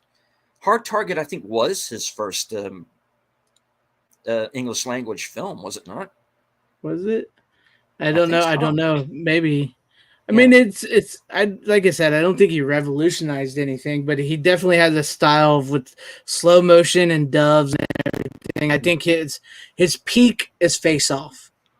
Face Off is his peak. Hmm. So, but yeah, this one, if you're looking for a fun action, like a sort of like a precursor to Face Off, check out Hard Target. It's got some crazy moments in it. It's good. Oh, But for sure. yeah, And so that in the shootout at the end in the Mardi Gras graveyard, that is yeah, essential John Woo right there, especially when you see yeah. the version of it. I love All it. right. I Yeah, I'm go ahead. Go ahead. it's just one of those movies that I can't help it, So Yeah. and whenever somebody says to me, "Oh, it's not my cup of tea as a movie," I completely get it, but I get you. it's one of Van Damme's better movies. I'm not saying it's his best one; it's one of his better ones. It is one of his And better movies. Yeah. you got It's one a of his great, last big budget ones. and you have this kind of yin and yang between the hero and the villain that I always love to see in a movie. And just watching Lance Henriksen slowly lose his cool. He has this kind of very cold exterior about him, but as things start to go sideways for him, you start to see that no, he's just kind of a punk who likes to kill people. Yeah. And and it's his sidekick who's the one who kind of keeps his head through the whole movie, and Arnold Vosloo's character, and it's like he says, I don't get mad, I'm a professional, and he's the one who's kind of like that conscience that's on Lance Henriksen's shoulder through the whole thing of, hey, you know what? We can just leave right now. We can be in Mexico in 5 hours. Right. You're making a mistake. Let me kill him this way. But yeah, okay. Yeah. And he's right. He's right. Everything he says in the whole movie is right. Yeah. Which is the weird thing about it. And it's a fun one. It's explosions, it's gunfire. Van Damme's a badass. Lance Henriksen is crazy. Isn't it Yancey Butler? Yancey Butler's hot. She's good in it. Yeah. Wilford Brimley's a lot of fun. Wilford Brimley and his Cajun totally accent. Wrong, but his dodgy Cajun accent. That'll beat us. But hey, okay. Wilford Brimley suddenly into the third act of our movie.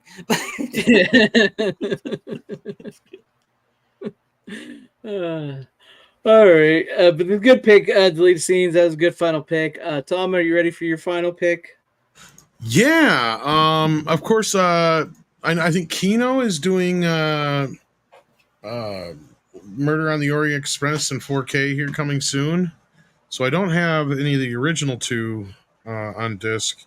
What I did recently get in the more recent Kino Lorber sale was another Agatha Christie classic, 10 Little Indians. Oh, nice. And actually, this is a pretty good movie. This one's probably better in some ways of a story or a mystery or whatever you want to call it than the other ones. But yeah, it's got a strange cast. It's a canon film. Nice. Yeah. It's a canon film, 89. I kind of predicted the ending in a weird way, but like anyway, it's got Donald Pleasance, Brenda Vaccaro, Frank Stallone, Herbert Lom, Paul L. Smith. Yeah, it was a lot better than I thought it would be. It's a decent cast. It's only rated PG. No special features, really, just a trailer. Looks pretty good. The sound's got a weird hiss, but that was only when I had it on. It's a DTS track, so I had it on my DTS mode, and it would just be this weird hiss that would keep popping in the left channel. But I flipped it over to Dolby Surround, and I didn't have that problem. So maybe you guys won't notice it. It's just a problem I had. I have no idea. Yeah. But no, it was a little bit better than I thought it would. It kind of feels like a TV movie at times. But no, it was a theatrical film, I guess. And no, it wasn't a bad, 100 minutes, nice and swift. The story's pretty straightforward. All these strangers either win a trip or are hired to work on this trip that sets them off into the middle of, I believe, Africa, if I'm not mistaken. But on the way, they get stranded. Basically in their camp, they can't go back, and one by one they're being picked off by a mysterious killer. But it's got an interesting kind of kickoff.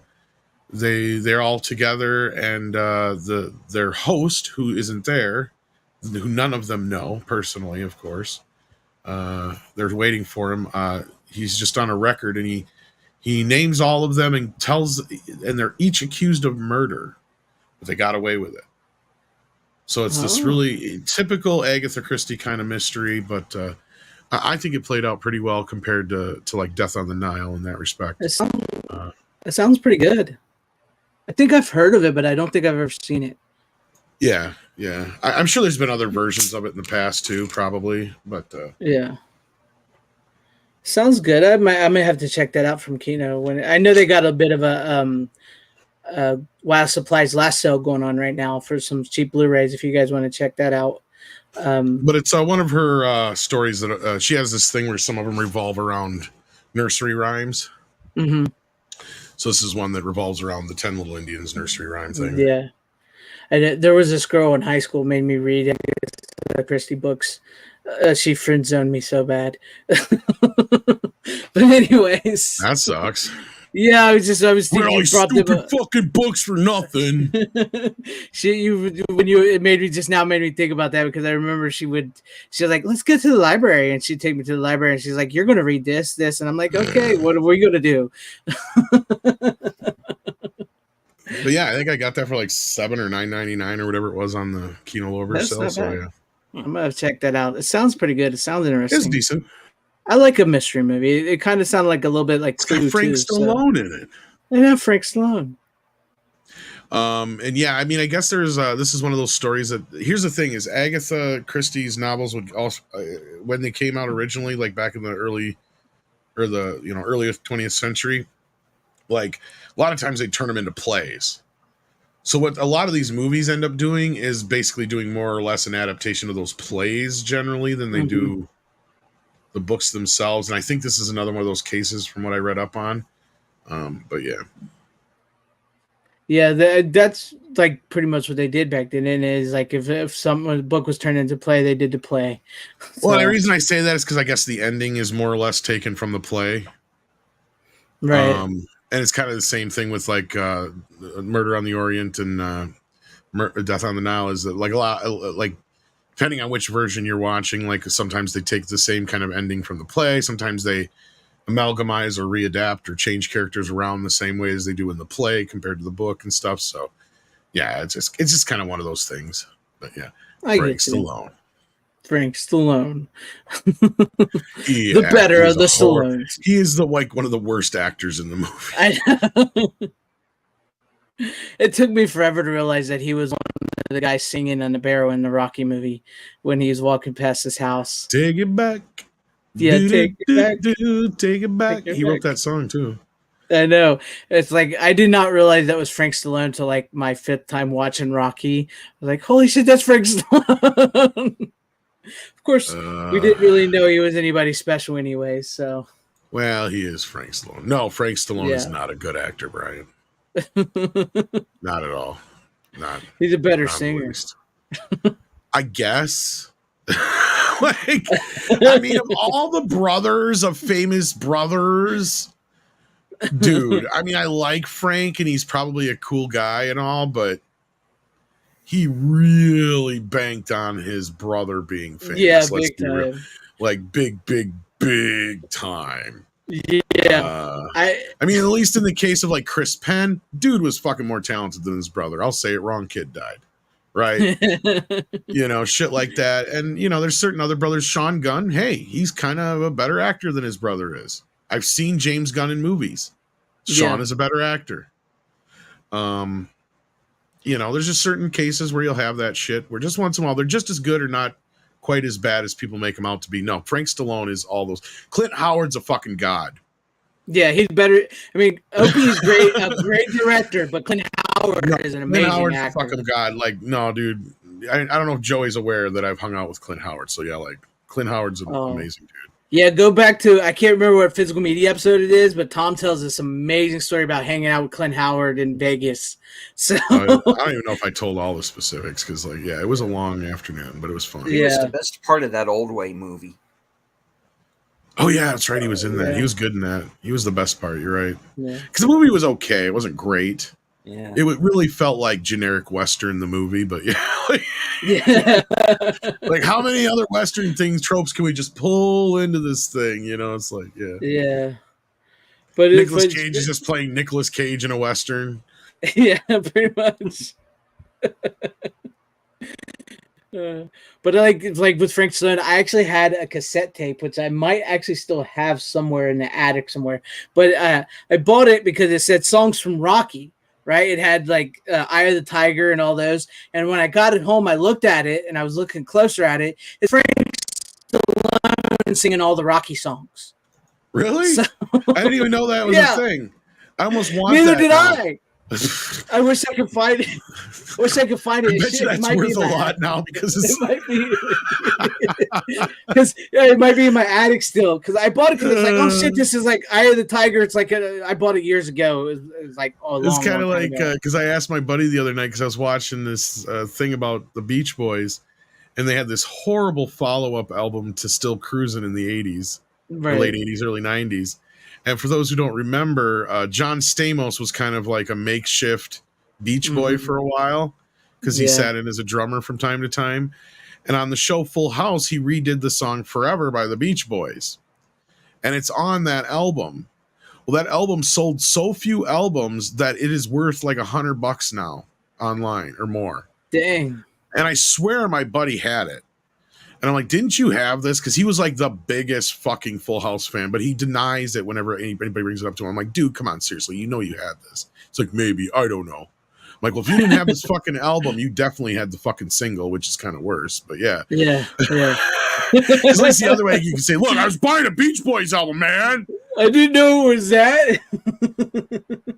That would be the album that has the song that's featured in the Baywatch episode. Oh, right. This is known as the Mike Love period. For those who are Beach Boy fans or semi-Beach Boy fans, you'll know what I'm talking about. But yeah. Yeah. Now, Ace, is this, you have the 8-track version of the cassette I have or had? Really? Is that what you're saying? That might just be worth something just because it's an 8-track and there's a bit of a collectible market for that. But yeah. It surprised me too, because I got it and I was like, oh shit, I got Eye of the Tiger, I got it almost makes sense, Rocky 4 and all that, and then I'm looking at it and I'm listening to it and I was like, this ain't Survivor. And I'm looking at it's Frank Stallone in his band. Took time, took my chances. You're not far off from what it sounded like.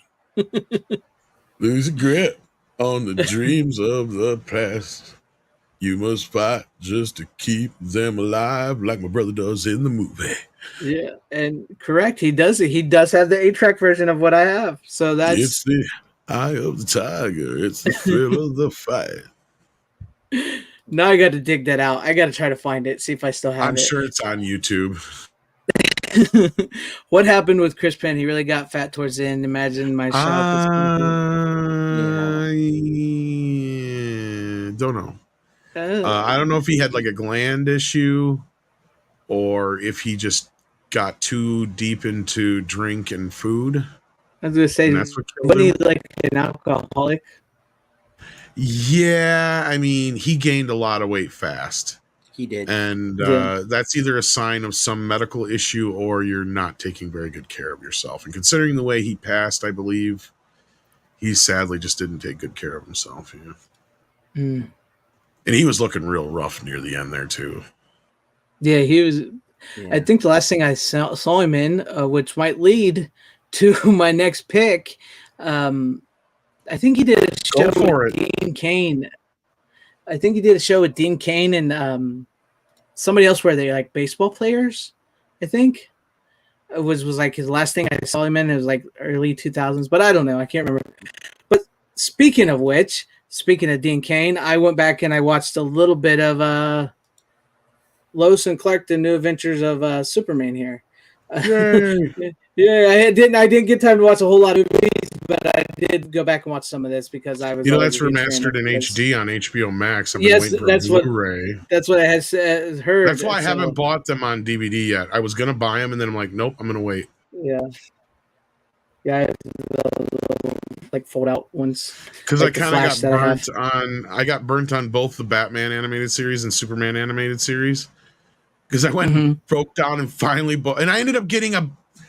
And this is off topic. I'm sorry, it's slightly on topic. Go ahead. For those who don't know, you may have bought a bootleg of the Batman animated series and didn't even know it because there was really, really, really, really, really good bootlegs going around. And there's only subtle ways you can tell they're bootlegs. And I wound up with one of them. The DVD version? Yeah, the DVD version. Yeah. Oh, which one? Which season or set? Do you know? No, the whole set, the entire. Oh, the whole set. Yeah, the complete collector's edition. They even went as far to here. I'll go grab it and I'll show you guys. You won't believe it's a bootleg. Oh my god, I've never heard of it. But while he's going to grab it, yeah, I was watching. I mean, I've always been a huge fan of Lois and Clark TV series. Superman fan. That's, you guys know I'm a Superman fan. That's so. I was just, I didn't get a whole lot of movie watching in this. I don't have the discs. Sorry, I don't have the discs anymore because I gave those away to a friend. They even went as far as to do this. That is crazy. And I didn't even know it was a bootleg until I saw a video about it, and I went and found some of the telltale signs. But yeah, like they even went as far as to have all this shit. They went extremely far with this. Big time. But there's a book that went with it too that I don't have here. It must be over in my other thing. But like there's a couple typos in that book, and the discs themselves you can tell by the coloring on the printing. And yeah, sure as shit, I have one of the bootlegs, and I couldn't fucking believe it. I'm like, they went to that extent. Wow. Just like that's yeah. But I guess they were just such in demand that somebody went out of their way, and there's a couple different versions of the bootlegs, and because they fixed some of like the spelling errors and some of the other things in the book. But yeah, it's just crazy. Yeah. Huh. That is, I've never seen There's that. videos out there about it. Yeah, go ahead and check them out. Yeah. I will. I got each set separate, each DVD set separate. But I went and bought the Superman DVDs too, and then they went and released them on Blu-ray, and I felt burnt by it. So I was like, I'm not going to buy Lois and Clark. I'm going to wait. Well, I've had my Lois and Clark since they first came out. Because I do have the Reeves. I do have the Reeves show on Blu-ray on DVD, but yeah, I have all the Reeves ones. But black and white doesn't look as bad on DVD, so. No, it looks good. Yeah, I bought mine. I've had mine when they released them new, starting in 2005. So you paid like full price for those bitches. Yeah, I paid full price for them when they came out because I was a huge fan, and it was like the first time I had seen the show since the 90s. You know what I mean? Other than some reruns here and there that on the TNT on cable and stuff. But yeah, I got bored. I had a few times. I watched a few episodes. I think the pilot actually is still a pretty decent pilot. I always had a thing for Terry Hatcher. I hate it when they made her cut her hair in the later seasons. I didn't like that. But yeah, I think Dean Cain's is a good Superman. I think he did his best, even though he's not maybe quite the look of Superman that he's supposed to be depicted as. But I thought it was a fun show, and him and Terry Hatcher played well off each other. Had a bit of a moonlighting vibe to it.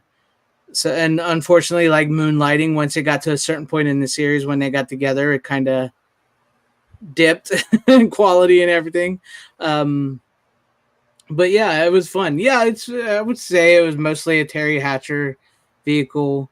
But I think Dean Cain really, you couldn't help but recognize him in the show and stuff. So he really did help hold his own. It's just I thought it was a fun show, and I dug it. And I mean, of course, it's cheesy. It's still '90s.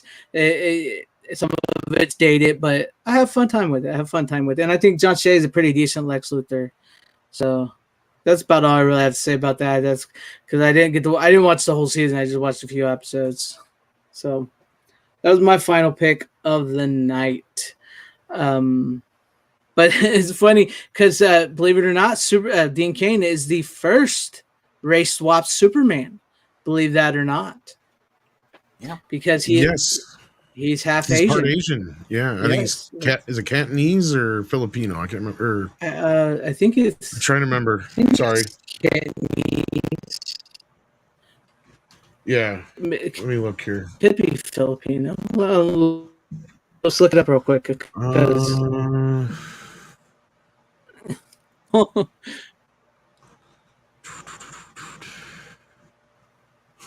Trying to find it. Jesus. Japanese. What is he? Yeah, flat out Japanese. Yep. Japanese.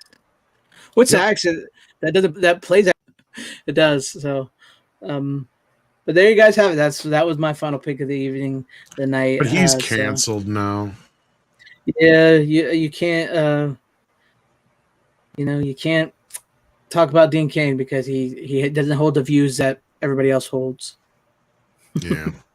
Yeah, I liked it too because it was because I actually have this comic book that is the comics that inspired Lois and Clark. I wish I would have dug that out to show you guys. A lot of it is based on the John Byrne stories when they kept Ma and Paul Kent still alive. Jonathan Kent, it's based on that series where it's more or less that Superman is the disguise. Clark Kent is who he really is, which is what it should be. It's I think it's like a kind of a more of a take on the 50s comic version where Pa Kent doesn't die.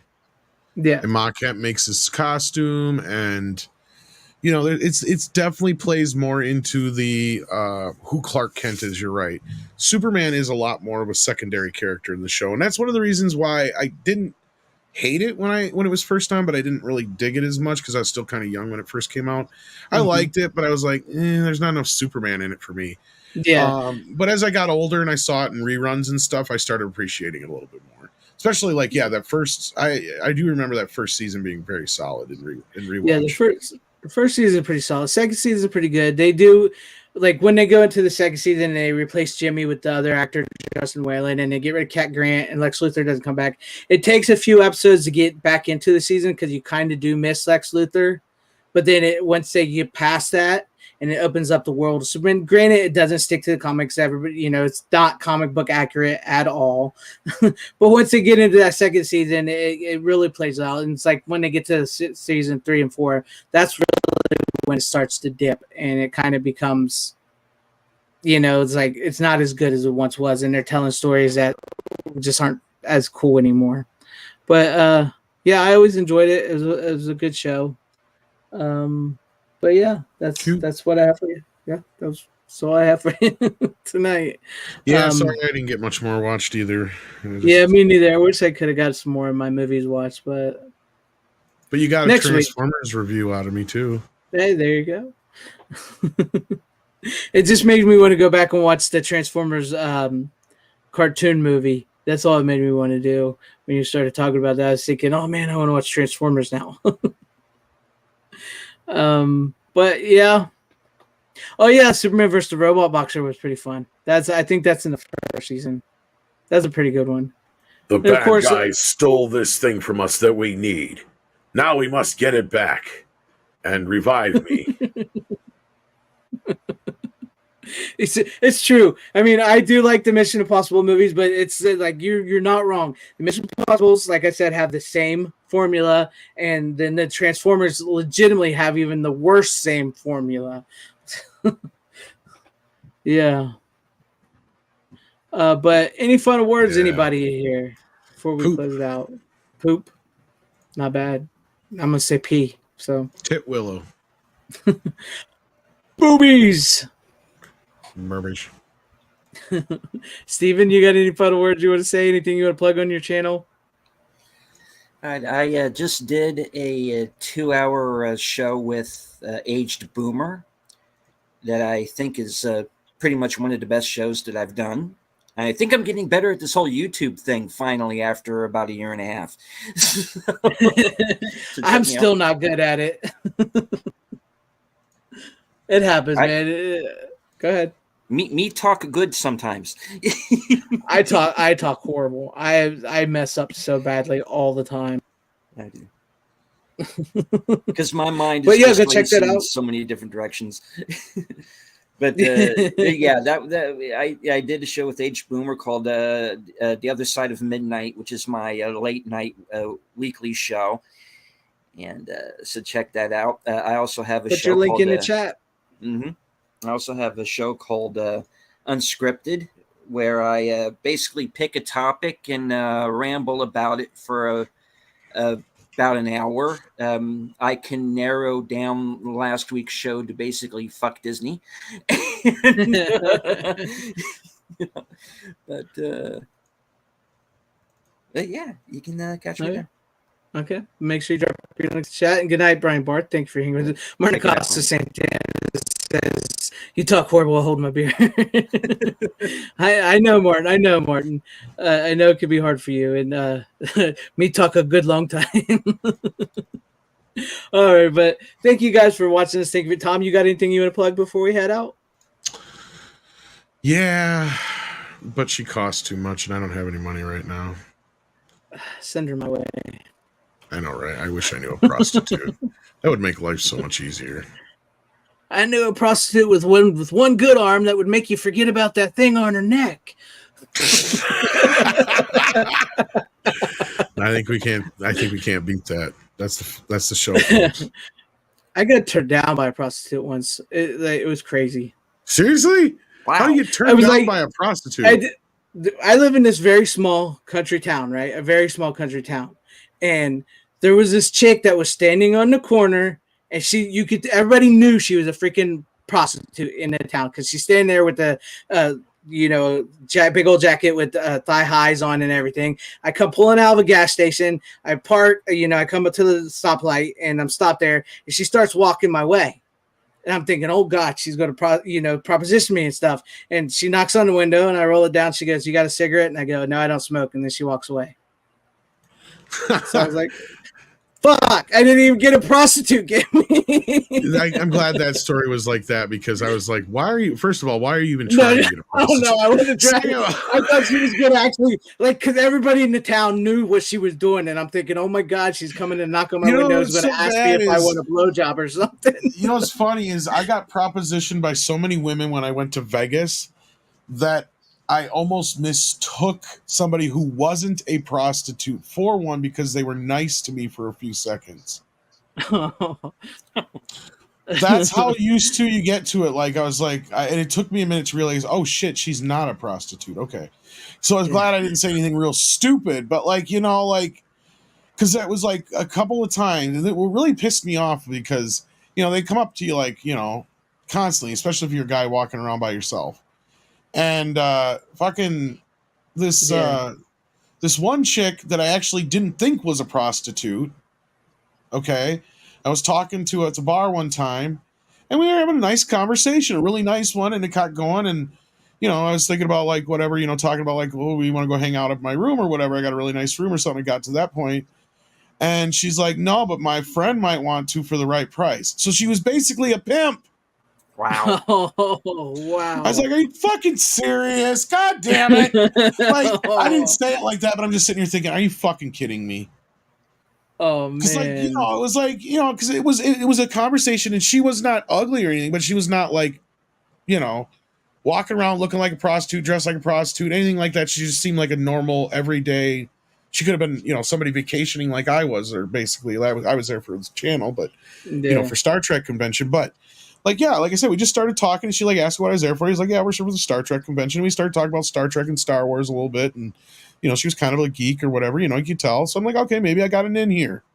Oh no, she's trying to fucking sell me her fucking friend. It's crazy.